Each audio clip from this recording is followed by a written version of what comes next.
নমস্কাৰ। আজি সানডে। আজিৰ পৰা অহা শনিবাৰলৈ মই প্ৰথমতে সপ্তাহটোৰ ৰাশিফল কম। টেৰট কাৰ্ড মতে ৰাশিফল আৰু লগতে 2-3খন প্ৰশ্নৰ মানে চিঠিপত্ৰৰ আনসাৰ দিয়া হ'ব। গতিকে যিসকলে মোলৈ পত্ৰ লিখিব খুজিছে, নিজৰ নিজৰ কুৱেশ্যনখিনি জানিব খুজিছে, তেখেতসকলে লিখিব পাৰে। প্ৰতি সপ্তাহতে সানডেত মই টাইম এইটত আপোনালোকৰ প্ৰশ্নখিনিৰ আনসাৰ দিওঁ আৰু লগতে ৰাশিফলো জনাওঁ। আমাৰ ঠিকনা astrologer Kiro Yang, Ratnakuber gems and jewellery, Manipuri Basti, Guwahati 7। Phone নাম্বাৰটো হ'ল 9085949309 আৰু আমাৰ ইমেইল এড্ৰেছটো হ'ল kiroyangastrologer@kiroyang.com। মই প্ৰথমতে সকলোকে বিশ্বকৰ্মা পূজাৰ শুভেচ্ছা জ্ঞাপন কৰিলোঁ, কাৰণ অহা 17 ছেপ্টেম্বৰ মঙলবাৰ দিনা বিশ্বকৰ্মা দেৱৰ পূজা পটল অনুষ্ঠিত হ'ব আৰু পিতৃপক্ষৰ আৰম্ভণি হ'ব। তাৰ পাছত দেৱী পক্ষ আহিব। সকলোৰে মৰমৰ দুৰ্গা পূজা, শাৰদীয় পূজা। গতিকে সকলোৱে এই সময়ছোৱাত যথেষ্ট উলহ-মালহেৰে পূজা পাতলৰ উপভোগ কৰিব পাৰে আৰু বিশ্বকৰ্মা দেৱৰ আশীৰ্বাদো লাভ কৰিব পাৰিব। এতিয়া প্ৰথমতে মেষ ৰাশিৰ ফলাফল মই দুখন কাৰ্ড লৈছোঁ, পেণ্টাকলছ এণ্ড ওৱান্স। এই দুখন কাৰ্ড মতে কোনো মূল্যৱান সা সম্পদ হাতলৈ আহিব পাৰে। এই সপ্তাহটোত কৰ্মচিন্তা উন্নত হ'ব, কাম কাজত হাত দিলে সফলতা পাব, ব্যৱসায় বাণিজ্যত শুভ। মেষ ৰাশিৰ জাতক জাতিকাসকলে বাধা বিঘিনিৰ মাজেৰেও লাহে লাহে আগবাঢ়িব পাৰিব। সপ্তাহটোৰ শুভ কালাৰ হ'ব গ্ৰীণ আৰু সপ্তাহটোৰ শুভ নাম্বাৰ হ'ব 4। এতিয়া আহিছোঁ মই বৃষ ৰাশিলৈ, টৰাছ, পেণ্টাকলছ এণ্ড পেজ অফ ছৰ্ডছ। এই দুখন কাৰ্ড মতে ভ্ৰমণৰ চান্স পাব, ভ্ৰমণ কৰিব পাৰিব। অৱশ্যে উত্তৰ দিশত সপ্তাহটোত ভ্ৰমণ নিষেধ। বৃষ ৰাশিৰ জাতক জাতিকাসকলে ব্যৱসায় বাণিজ্যত আগবাঢ়িব পাৰে। যিকোনো ক্ষেত্ৰত আগবাঢ়িলেও অকণমান সাৱধান হওক, কাজিয়া পেচালৰ সৃষ্টি হ'ব পাৰে। বিদ্যাৰ্থীসকলৰ মধ্যম, সপ্তাহটোৰ শেষৰ ফালে বিদ্যাৰ্থীসকলৰ ভাল হ'ব। আৰু এইটো সপ্তাহত যিসকলৰ পৰীক্ষা আছে বা কোনো ধৰণৰ ইণ্টাৰভিউ আদি আছে, বিশেষ শুভ ফল আপুনি লাভ কৰিব পাৰিব।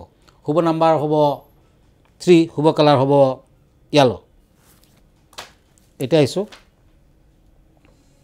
মিথুন ৰাশিলৈ, জেমিনি, ওৱান্স এণ্ড ওৱান্স। এই দুখন কাৰ্ড মতে বাধা বিঘিনিৰ মাজেৰেও আপুনি আগবাঢ়িব পাৰিব, কিন্তু সপ্তাহটোত আপোনাৰ দুৰ্ঘটনা আদিৰ সম্ভাৱনা তেনেকুৱা দেখুৱাই আছে। সাৱধান হওক। স্বাস্থ্য পাতি মধ্যম, পেটৰ বেমাৰত ভুগিব পাৰে, সাৱধান হওক। পাৰিলে তামৰ আঙুঠি পিন্ধক আৰু ভাল হ'ব, নতুবা তামৰ খাৰু পিন্ধক। মংগলবাৰ দিনটো পালন কৰক, বগলা দেৱীৰ আৰাধনা কৰক। এই সপ্তাহটোত আপুনি দূৰ ভ্ৰমণ আদি কৰিব পাৰে। প্ৰেম প্ৰীতিৰ শুভ ফল, বিয়া বাৰুৰ ক্ষেত্ৰত শুভ ফল। শুভ কালাৰ হ'ব ৰেড, শুভ নাম্বাৰ হ'ব 3। এতিয়া আহিছোঁ কৰ্কট ৰাশিলৈ, কেঞ্চাৰ, ছৰ্ডছ এণ্ড পেজ অফ পেণ্টাকলছ। এই দুখন কাৰ্ড মতে নিৰামিষ আহাৰ গ্ৰহণ কৰক, কৃষ্ণ মন্দিৰত শৰাইভাগ আগবঢ়াওক। এই সপ্তাহটোত বাধা বিঘিনিৰ মাজেৰেও আপুনি আগবাঢ়িব পাৰিব। চাকৰিয়ালৰ মধ্যম, ব্যৱসায় বাণিজ্যত শুভ, বিদ্যাৰ্থীসকলৰ মধ্যম, প্ৰেম প্ৰীতিৰ শুভ কাৰক। শত্ৰু বৃদ্ধি হ'ব পাৰে, সাৱধান হওক। কৰ্কট ৰাশিৰ জাতক জাতিকাসকলে শিৱ পাৰ্বতীৰ পূজা পাতল কৰক, গ্ৰীণ কালাৰ ইউজ কৰক। শুভ নম্বৰ হ'ব 6। ধন্যবাদ। এতিয়া মই 2এখন চিঠি পত্ৰলৈ আহিছোঁ। প্ৰথমখন চিঠি লিখিছে নীৰজ হাজৰিকা। এখেতে বিশ্বকৰ্মা পূজা সম্পৰ্কে জানিব খুজিছে। হয়, হিন্দুৰ স্থাপত্য দেৱতা বিশ্বকৰ্মাৰ সন্তুষ্টি লাভৰ আশাত এই পূজা পাতল কৰা হয়। তেওঁক বিশ্বৰ স্ৰষ্টা বুলি কোৱা হৈছে। তেখেতে হৈছে প্ৰথম ইঞ্জিনিয়াৰ। তেখেতে লংকা নগৰী বনাইছিলে। পাণ্ডৱৰ মায়াসভা, ব্ৰহ্মাৰ পুষ্পক্ৰত, দেৱপুৰী আৰু বিষ্ণুৰ সুদৰ্শন চক্ৰ, শিৱৰ ত্ৰিশূল, কুবেৰৰ অস্ত্ৰ, ইন্দ্ৰৰ বজ্ৰ ইত্যাদি বিশ্বকৰ্মাৰ সৃষ্টি। শিল্পবিদ্যাত বিশ্বকৰ্মাক যদি পূজা পাতল কৰে অতি শুভ ফল লাভ কৰিব পাৰে। পুৰীৰ জগন্নাথ মন্দিৰো কিন্তু বিশ্বকৰ্মাই সৃষ্টি কৰিছিলে। বিশ্বকৰ্মাৰ প্ৰিয় ফুল হৈছে মাধৱীলতা। গতিকে বিশ্বকৰ্মাৰ পূজাত যদি মাধৱীলতা দি পেলাই পূজা পাতল কৰে ভাল। ৰঙা আৰু হালধীয়া সূতাত আপুনি তামোল এটা লৈ হাতত ল'ব, বিশ্বকৰ্মাৰ আৰাধনা কৰিব আৰু আপোনাৰ গাড়ী বা যিকোনো ধৰণৰ মেচিনাৰিজ থাকিলে তাত আপুনি তামোলটো ওলোমাই ৰাখক, শুভ ফল আহিব। আৰু পূজাৰ আগদিনাখন মানে মঙলবাৰে পূজা, সোমবাৰ দিনা আপুনি গাড়ী ঘোঁৰা আপোনাৰ মেচিন পত্ৰ ফেক্টৰী থাকিলে ফেক্টৰী বয়বস্তুবোৰ চাফ চিকুণ কৰি ৰাখক, তেতিয়া শুভ ফল ইংগিত দিয়ে। আৰু এই সময়ছোৱাত আপুনি বিশ্বকৰ্মাৰ পূজাৰ দিনা মূৰ্তি স্থাপন কৰক। অকণমান সাবুদানা, চাউল, অকণমান দুবৰি বন, তামোল, ৰুলি, ফল ফুল, ধূপ চাকি, ৰক্ষাবন্ধন আদি দি পেলাই বিশ্বকৰ্মাৰ পূজা পাতল কৰক। ওম বিশ্বকৰ্মায় নমঃ বুলি আপুনি বিশ্বকৰ্মাৰ মন্ত্ৰ মাতক, বিশ্বকৰ্মা চালিচা পঢ়িব পাৰে।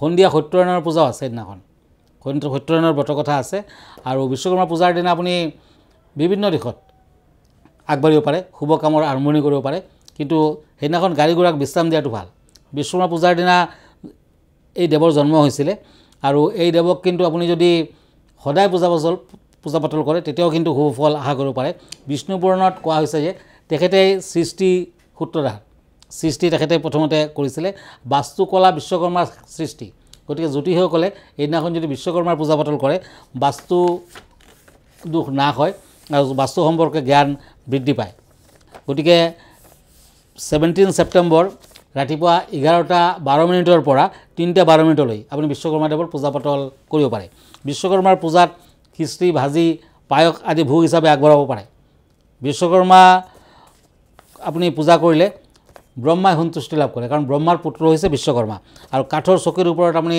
চাৰিওফালে গংগাজল ছটিয়াই দিব সিল্কৰ কাপোৰ ৰাখিব ৰঙা নতুবা হালধি আৰু বিশ্বকৰ্মাৰ প্ৰতিষ্ঠা কৰক আৰু নৱবিষ্ণু বুলি আচমন কৰাৰ পাছত বিশ্বকৰ্মা দেৱৰ পূজা পাতলৰ আৰম্ভণি কৰক তেখেতে যথেষ্ট যিকোনো ক্ষেত্ৰতে দক্ষ আৰু এই সময়ছোৱাত পিতৃপক্ষৰ আৰম্ভণি হয় বিশ্বকৰ্মাৰ পূজাৰ পাছত পিতৃপক্ষৰ আৰম্ভণি হ'ব মহালয়ালৈকে চলি থাকিব গতিকে পূৰ্বপুৰুষে এই সময়ছোৱাত যদি আপুনি পূৰ্বপুৰুষৰ উদ্দেশ্যে আপুনি পানী দিয়ে তেতিয়া কিন্তু তেওঁলোকৰ আত্মাই সদগতি লাভ কৰে আৰু আপোনাক আশীৰ্বাদ দিয়ে মহালয়াৰ পিছত দেৱীপক্ষৰ আৰম্ভণি হৈ যাব গতিকে পিতৃপক্ষৰ এই সময়ছোৱাত আপুনি পিতৃগণৰ আৰাধনা কৰক সকলোকে আপুনি সেৱা কৰক নিশ্চয় ফল পাব ধন্যবাদ আৰু এখন চিঠিলৈ গৈছোঁ এইখন চিঠি পূৰ্ণিমা সম্পৰ্কে জানিব খুজিছে হয় ভাদ পূৰ্ণিমা ঠিকে লিখিছে আপুনি ভাদ পূৰ্ণিমা অহা 17 বিশ্বকৰ্মা পূজাৰ দিনাই 17 ছেপ্টেম্বৰ 11:44 পৰা একেবাৰে মানে তাৰপিছত AM পৰা 8টালৈকে ভাদ পূৰ্ণিমাৰ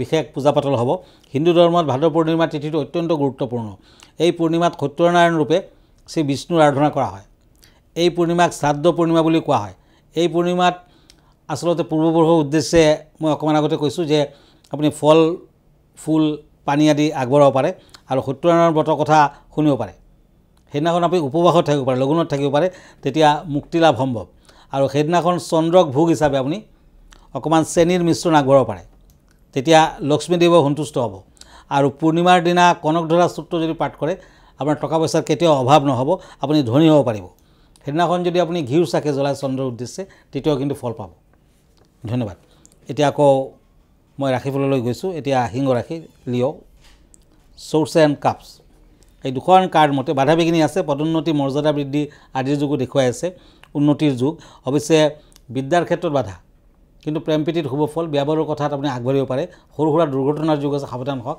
পৰুৱাক চেনি খাব দিয়ক বিশেষ ভাল ফল লাভ কৰিব পাৰিব lucky colour red unlucky colour black lucky number 4 এতিয়া আহিছোঁ কন্যা ৰাশিলৈ চোৰ্চ এণ্ড টেম্পাৰেঞ্চ এই দুখন কাৰ্ড মতে কিছু বাধা বিঘিনি দেখুৱাই আছে অৱশ্যে শেষৰ ফালে সফলতা পাব শত্ৰু বৃদ্ধিৰ যুগ আছে মান সন্মানত হানি হ'ব পাৰে মান সন্মানত আঘাত পাব পাৰে বিদ্যাৰ্থীসকলে ভাল ফল লাভ কৰিব পাৰিব যদি আপোনাৰ এক্সাম আদি আছে তেতিয়াও আপুনি ভাল ফল লাভ কৰিব পাৰিব ব্যৱসায় বাণিজ্যত শুভ ফল সপ্তাহটোৰ শেষৰ ফালে ব্যৱসায় বাণিজ্যত যথেষ্ট উন্নতি টকা পইচা হাতলৈ আহিব এই সপ্তাহটোত কন্যা ৰাশিৰ জাতক জাতিকাসকলে কামাখ্যা দেৱীৰ মন্দিৰ দৰ্শন কৰক গ্ৰীণ কালাৰ ইউজ কৰক লাকি নাম্বাৰ 2 এতিয়া আহিছোঁ তুলা ৰাশিলৈ নাইট অফ ওৱান্স এণ্ড চেৰিয়ট এই দুখন কাৰ্ড মতে আয় বৃদ্ধিৰ যুগ দেখুৱাই আছে বিভিন্ন ক্ষেত্ৰত আপুনি আগবাঢ়িব পাৰিব নিবনুৱাসকলৰ ভাল চাকৰি বাকৰিৰ যুগ দেখুৱাই আছে আপুনি শনিবাৰ দিনটো পালন কৰক দেৱী কালীৰ মন্দিৰ দৰ্শন কৰক শনিৰ প্ৰভাৱ থাকিলে নাশ হ'ব বিভিন্ন দিশত আপোনাৰ যাত্ৰা আছে গতিকে বেয়া নহয় প্ৰেম প্ৰীতিত শুভ বিয়া বাৰুৰ ক্ষেত্ৰত শুভ নাম্বাৰ 3 শুভ কালাৰ হোৱাইট এতিয়া আহিছোঁ বৃশ্চিক ৰাশিলৈ বৃশ্চিক ৰাশিত এখন কাৰ্ড হৈছে পেণ্টাকুলছ এণ্ড দ্য চেৰিয়ট এই দুখন কাৰ্ড মতে আপোনাৰ উশাহ নিশাহ লওঁতে প্ৰব্লেম হ'ব পাৰে কিছু প্ৰব্লেম দেখুৱাই আছে যকৃতৰ প্ৰব্লেম মানে লিভাৰৰ প্ৰব্লেম আহিব পাৰে পেটৰ প্ৰব্লেম আহিব পাৰে সাৱধান হওক বিদ্যাৰ্থীসকলে ভাল সুযোগ পাব বিদ্যাৰ্থীসকলে লাহে লাহে আগবাঢ়িব পাৰিব এই সপ্তাহটোত ধন হানি হোৱাৰ যোগ প্ৰবল ব্যৱসায় বাণিজ্যত সাৱধান হওক চাকৰিয়ালৰ মধ্যম ফল বিয়া বাৰুৰ যোগাযোগত বাধা থাকিব অৱশ্যে সপ্তাহটোত যদি আপুনি শিৱৰ পূজা পাতল কৰে শুভ ফল লাভ কৰিব পাৰিব শুভ কালাৰ হোৱাইট শুভ নাম্বাৰ 3 এতিয়া আহিছোঁ ধনু ৰাশিলৈ চেটিৰিয়াছ টেম্পাৰেঞ্চ এণ্ড চোৰ্চ এই দুখন কাৰ্ড মতে কিছু বাধা থাকিব কিন্তু সফলতা আহিব সপ্তাহটোৰ মাজভাগত শত্ৰু বৃদ্ধিৰ যুগ প্ৰবল মান সন্মানত হানি বিদ্যাৰ্থীসকলৰ অৱশ্যে শুভ ফল এই সপ্তাহটোত ধনুৰাশিৰ জাতক জাতিকাসকলে দূৰ ভ্ৰমণ নকৰিব। সৰু সুৰা কটা চিঙা দি থাকিব পাৰে, গতিকে তামৰ খাৰু এটা পিন্ধিলে শুভ ফল পাব। শুভ কালাৰ হ'ব ব্ৰাউন কালাৰ, শুভ নাম্বাৰ হ'ব 6। এতিয়া আহিছোঁ মকৰ ৰাশিলৈ, কেপ্ৰিকৰ্ণ, ছৰ্ডছ এণ্ড কাপছ। এই দুখন কাৰ্ড মতে বাধা বিঘ্নি আছে। আপোনাৰ প্ৰেমৰ ক্ষেত্ৰত শুভ ফল, আৰ্থিক সমস্যা থাকিব যদিও শেষৰ ফালে ভাল। সৰু সুৰা দুৰ্ঘটনাৰ যোগ দেখুৱাই আছে, দূৰ ভ্ৰমণ নকৰিব। বিদ্যাৰ্থীসকলৰ অশুভ ফল। এই সপ্তাহটোত মকৰ ৰাশিৰ জাতক জাতিকাসকলে শনি মন্দিৰত ব্লু কালাৰৰ কাপোৰ এখন আগবঢ়াওক, দক্ষিণা দি দিয়ক, ভাল ফল আহিব। লাকি কালাৰ ব্লু, লাকি নাম্বাৰ 8। এতিয়া আহিছোঁ কুম্ভ ৰাশিলৈ, একুৰিয়াছ, ছৰ্ডছ এণ্ড পেজ অফ পেণ্টাকলছ। এই দুখন কাৰ্ড মতে প্ৰেমত শুভ, বিয়া বাৰুৰ ক্ষেত্ৰত শুভ, কিন্তু বাধা আছে, শনি অশুভ। বিদ্যাৰ্থীসকলৰ বাবে কিছু কষ্ট হ'ব। এই সপ্তাহটোত বাধা বিঘিনিৰ মাজেৰেও লাহে লাহে আগবাঢ়িব পাৰিব, প্ৰতিবাৰ প্ৰকাশ ঘটিব। আৰু যদি আপুনি কালচাৰেল লাইনত আছে তেতিয়া অতি শুভ ফল আশা কৰিব পাৰে। এই সপ্তাহটোৰ শুভ কালাৰ হ'ব bottle green and blue, Subha number হ'ব 4। এতিয়া আহিছোঁ মীন ৰাশিলৈ, ওৱান্স এণ্ড ওৱান্স। এই দুখন কাৰ্ড মতে মীন ৰাশিৰ জাতক জাতিকাসকলৰ বাধা বিঘিনিৰ মাজেৰেও কিছু শুভ ফল দেখুৱাই আছে। অৱশ্যে এই সপ্তাহটোত এটাৰ পিছত এটা বাধা লাগিয়ে থাকিব। মীন ৰাশিৰ জাতক জাতিকাসকলে দূৰ ভ্ৰমণ নকৰিব, সৰু সুৰা দুৰ্ঘটনাৰ যোগ আছে। ড্ৰাইভিং নকৰিব। পাৰিলে ষ্টীলৰ আঙুঠি আৰু তামৰ আঙুঠি একেলগে পিন্ধক। এই সপ্তাহটোত কামাখ্যা দেৱীৰ মন্দিৰ দৰ্শন কৰক, বাধা বিঘিনি থাকিলেও কাটিব। সপ্তাহটোৰ শুভ কালাৰ হ'ব য়েলো, গল্ডেন কালাৰ আদি, শুভ নাম্বাৰ হ'ব 8। ধন্যবাদ, আজি ইমানতে। আকৌ লগ পাম নেক্সট উইকত। আমালৈ যদি চিঠিপত্ৰ লিখিব খুজিছে, আমাৰ ঠিকনা astrologer Kiro Yang, Ratnakuber gems and jewellery, Manipuri Basti, Guwahati 7। Phone নম্বৰটো হ'ল 9085949309 আৰু আমাৰ ইমেইল এড্ৰেছটো হ'ল kiroyangastrologer@kiroyang.com। ধন্যবাদ, নমস্কাৰ।